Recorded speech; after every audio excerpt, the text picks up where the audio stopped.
Bismillahirrahmanirrahim. Assalamualaikum warahmatullahi wabarakatuh. Alhamdulillahillazi arsala rasulahu bilhuda wa dinil haq liyuzhirahu ala ad-dini kullihi wa kafa billahi shahida. Asyhadu an la ilaha illallah wahdahu la syarika lah wa asyhadu anna Muhammadan abduhu wa rasuluhu la nabiyya ba'dah. Allahumma salli wa sallim ala nabiyyina Muhammad wa ala alihi wa ashabihi ajma'in, amma ba'du. Sahabat Lembakum dimanapun berada, dalam salah satu hadisnya Rasulullah sallallahu alaihi wasallam bersabda, "Man kadzdzaba alayya muta'ammidan falyatabawwa maq'adahu minan nar." Man kadzdzaba alayya muta'ammidan falyatabawwa maq'adahu minan nar. Rasulullah bersabda, "Man kadzdzaba alayya muta'ammidan." Barang siapa yang berdusta atas namaku dengan sengaja, barang siapa yang berdusta dengan membawa-bawa namaku dengan sengaja, falyatabawwa maq'adahu minan nar, maka hendaklah ia bersiap-siap untuk menempati tempat duduknya dari api neraka. Maka hendaklah ia bersiap-siap untuk menempati tempat duduknya dari api neraka. Hadis ini diriwayatkan oleh Imam Muslim dan bisa kita temukan diantaranya adalah di dalam kitab hadis Sahih Muslim. Dan ini merupakan hadis yang sangat terkenal ya di kalangan sahabat terutama, dan ini adalah contoh dari hadis mutawatir, artinya hadis yang diriwayatkan oleh banyak sahabat begitu, oleh banyak jalur periwayatan. Ini adalah hadis mutawatir yang diriwayatkan oleh banyak sahabat dari berbagai jalur periwayatan. Hadis ini isinya adalah menjelaskan tentang peringatan Rasulullah kepada kita tentang larangan keras bagi umatnya, bagi kita semua, agar tidak sembarangan membawa-bawa nama Rasulullah. Ya, ini adalah sebuah warning, peringatan keras dan tegas dari Rasulullah terhadap kita umatnya, agar kita ini tidak boleh sembarangan membawa-bawa nama Rasulullah. Ya, itu kata kuncinya. Tidak boleh bagi kita kaum muslimin, mukminin, mukminat untuk sembarangan membawa-bawa nama Rasulullah. Apalagi membawa nama Rasulullah untuk kebohongan, membawa nama Rasulullah untuk kedustaan. Nah, ini adalah hal yang sangat dilarang dalam ajaran Islam. Itulah kalimatnya tadi, ya, man kadzdzaba alayya muta'ammidan, barang siapa yang berdusta atas namaku dengan sengaja, barang siapa yang berdusta dengan membawa-bawa namaku dengan sengaja, falyatabawwa maq'adahu minan nar, maka hendaklah ia bersiap-siap untuk menempati tempat duduknya dari api neraka.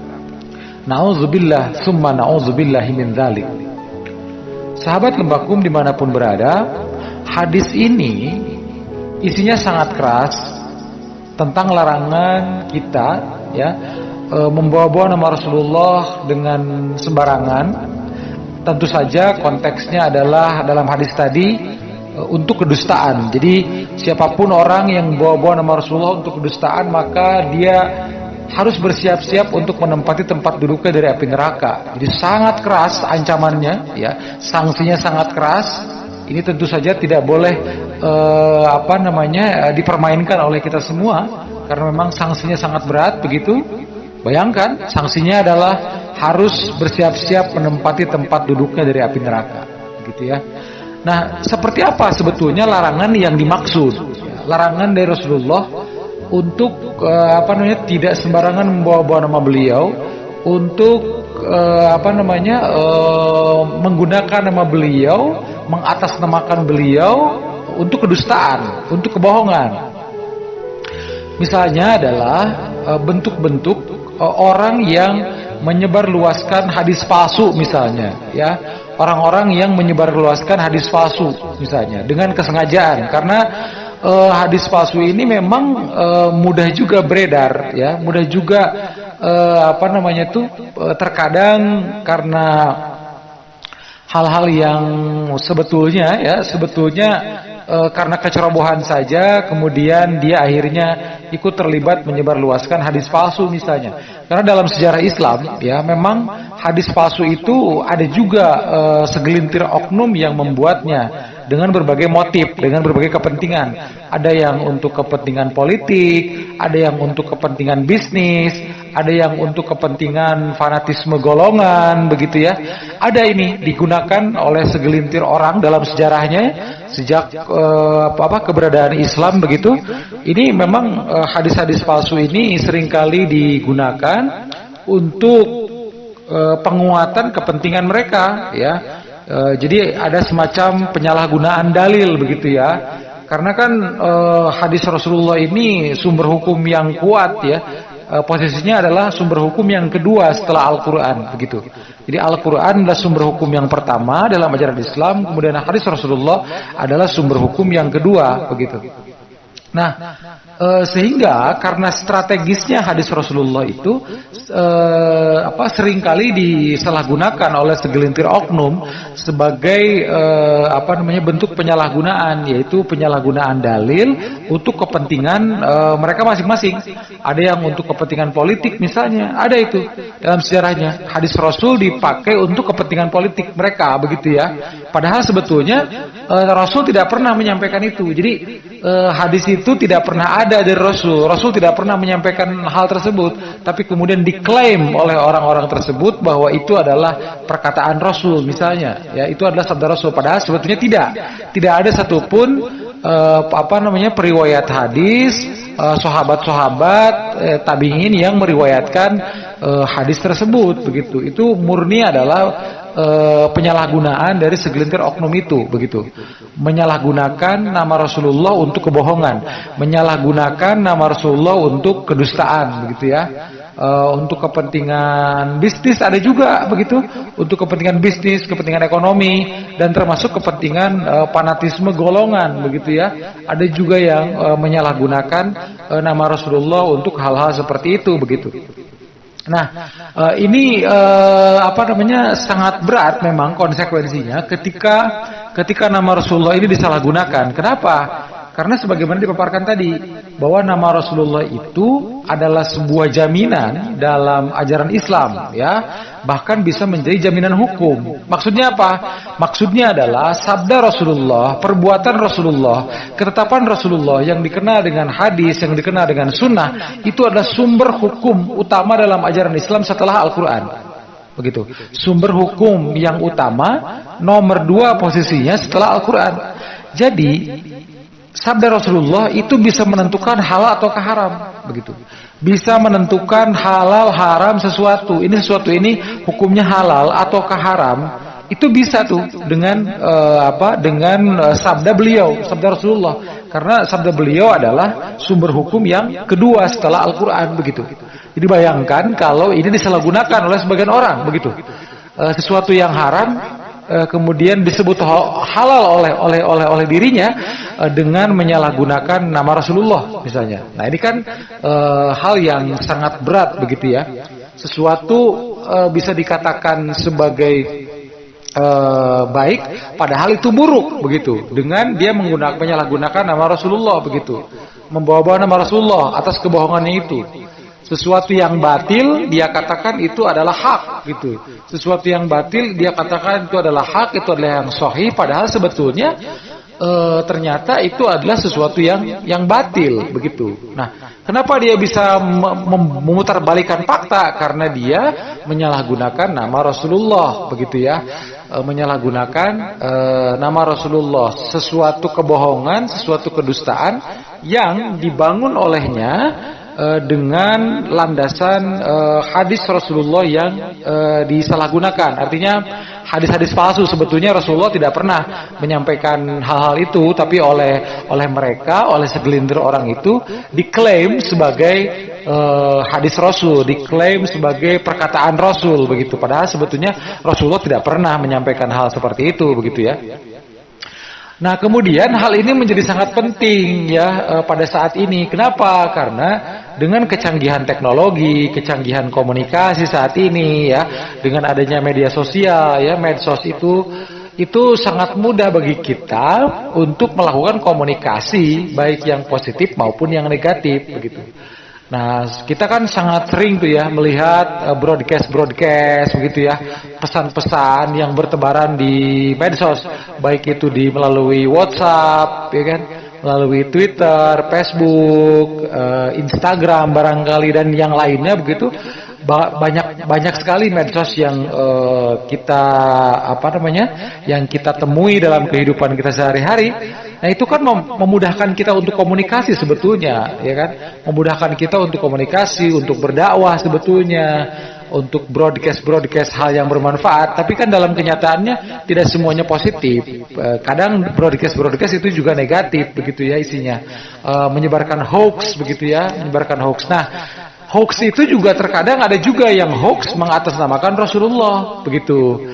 Jadi ada hoax yang beredar lewat broadcast, share di grup WA, di Twitter dan lain sebagainya, di Facebook dan seterusnya.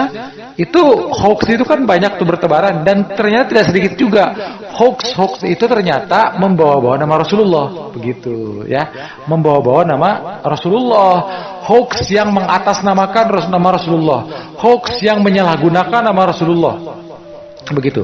Meskipun mungkin isinya adalah pesan kebaikan, mungkin itu isinya adalah pesan kebaikan, tapi ternyata sebetulnya itu yang dia kutip ya, nama Rasulullah di situ misalkan dia kutip Rasulullah bersabda, padahal ternyata sabda yang seperti itu tidak pernah ada dari Rasulullah, tidak pernah ada. Itu murni adalah rekayasa yang bersangkutan saja ya, rekayasa oknum-oknum yang menyalahgunakan nama Rasulullah itu. Ya itulah sebabnya harus sangat berhati-hati nih kita kaum muslimin, kaum mukminin, mukminat untuk membawa-bawa nama Rasulullah ini gitu ya. Itulah sebabnya ya, bagi para penceramah, bagi para ustadz, para khatib, para dai, ini adalah hal yang sangat harus diwaspadai. Bagi para ustadz, para kiai, para khatib, para dai, begitu para penceramah, para mubalik, ini sangat penting harus bisa menjaga diri agar tidak menyebarkan hoax atas nama Rasulullah gitu ya. Ini PR berat kita nih bagi para para juru dakwah begitu, karena tidak boleh sembarangan juga misalnya mubalik, penceramah, karena kan apa yang disampaikan oleh penceramah itu belum tentu benar juga ketika dia tidak hati-hati menyampaikan dalil begitu. Itu tadi misalnya menyampaikan dalil dengan membawa-bawa nama Rasulullah dikatakan itu hadis, padahal sebetulnya tidak pernah ada hadis yang seperti itu begitu ya. Jadi itulah pentingnya kita mempelajari ilmu hadis. Jadi itulah sebabnya ada yang namanya ilmu hadis, ilmu mustalah hadis, ulumul hadis begitu ya. Itu ada ilmunya, makanya tidak boleh sembarangan begitu ya. Tidak boleh sembarangan. Kita akan berdakwah itu juga memerlukan ilmu yang mumpuni, ilmu yang memang cukup, agar jangan sampai kita ketika berceramah, ketika berdakwah justru kemudian tanpa kita sadari begitu ya, kita ikut menyebarluaskan hoax atas nama Rasulullah. Ternyata itu adalah kebohongan-kebohongan, kedustaan-kedustaan yang membawa-bawa nama Rasulullah begitu. Jadi intinya seperti itu. Ya, intinya seperti itu. Kita tidak boleh sembarangan membawa nama beliau, karena nama beliau itu adalah nama suci, nama mulia, penuh dengan kesucian, penuh dengan kemuliaan. Di balik nama Rasulullah itu adalah ada nama Islam yang dipertaruhkan begitu ya, kesucian ajaran Islam di situ yang dipertaruhkan, sehingga kita tidak boleh sembarangan membawa-bawa nama Rasulullah. Ya, kita kan tidak boleh, jangankan nama Rasulullah, sebetulnya kita membawa-bawa nama orang lain untuk kedustaan kan itu juga sudah sebuah kesalahan. Ya, misalnya kita berdusta, kita berbohong, kita mengatakan bahwa ini adalah perintah si A misalnya ya. Si A ini pimpinan kita misalnya dalam sebuah lembaga, dalam sebuah organisasi. Ini adalah kita katakan bahwa ini adalah perintah dari si A misalnya. Ya kan? Padahal ternyata si A itu yang disebut oleh dia tidak pernah mengatakan begitu, tidak pernah memerintahkan begitu, ya kan? Bayangkan, berarti si A ini kalau tahu namanya disalahgunakan, tahu namanya digunakan untuk kebohongan, ya pasti kan tidak akan terima juga, ya kan? Nah itulah sebetulnya hal sederhananya seperti itu gitu. Nah apalagi ini adalah nama Rasulullah yang kemudian disalahgunakan oleh segelintir oknum ya yang seperti itu. Jadi hadis Rasulullah tadi ini harus menjadi peringatan bagi kita semua. Rasulullah bersabda, "Man kadzdzaba alayya muta'ammidan falyatabawwa maq'adahu minan nar." Barang siapa yang berdusta atas namaku dengan sengaja, barang siapa yang berdusta dengan membawa-bawa namaku dengan sengaja, maka hendaklah ia bersiap-siap untuk menempati tempat duduknya dari api neraka. Nauzubillah summa nauzubillahi min dzalik. Terima kasih, mudah-mudahan banyak manfaatnya. Wabillahi taufiq wal hidayah. Wassalamualaikum warahmatullahi wabarakatuh.